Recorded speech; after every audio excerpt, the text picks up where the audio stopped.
Arya, my 16-year-old daughter, used to belt out old rock tunes, her vintage band T-shirt flapping as she danced. That was before Veronica, 28, slithered into our lives with her fake charm.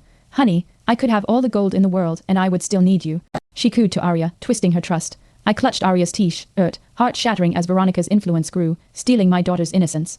I swore I'd protect her, no matter the cost. Arya started skipping school, swapping her T-shirt for tight outfits Veronica chose. I caught them laughing over suggestive selfies, Veronica whispering lies about freedom. My stomach churned. I slammed my fist on the table, shouting, Arya, this isn't you. She stormed out, eyes icy. Veronica's hold tightened, and I felt helpless, vowing to uncover what she was doing to my daughter. One night, Arya didn't come home. Panic gripped me. I called her friend Lisa, who hinted Veronica took Arya to shady clubs.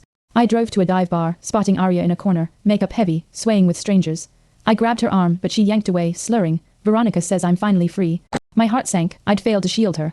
Desperate, I searched Arya's room, finding her diary. Pages detailed Veronica's promises of fame, pushing Arya to post provocative photos online. I confronted Lisa again, hoping she'd help, but she shrugged, saying, maybe Arya wants this.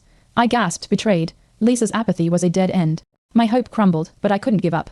At a parent-teacher meeting, I overheard a counselor mention Veronica's history of manipulating teens for profit. Rage surged. I dug deeper, finding Veronica's social media, littered with photos of Arya in compromising poses. I printed them, hands shaking, and drove to Veronica's apartment, determined to end her hold over my daughter.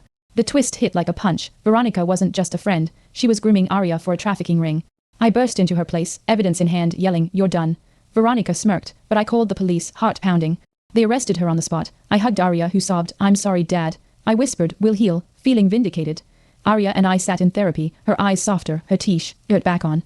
I felt relief, holding her hand as she spoke of Veronica's lies. The counselor praised my fight, saying, you saved her. Arya's bond with Veronica was a painful lesson, but we were rebuilding.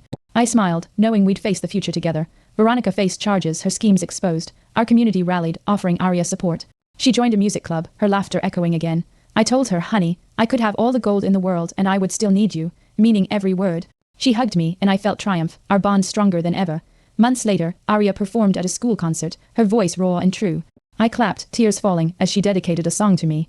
The crowd cheered, and I knew we'd overcome the darkness. Veronica's shadow was gone, Arya was herself again, and I was the father she needed. I stood outside, staring at the stars, feeling hope. Arya joined me, her T-shirt faded but whole. We talked about her dreams, and I listened, heart full. I hadn't ruined her childhood. I'd fought for it. Together, we'd built something unbreakable, ready for whatever came next.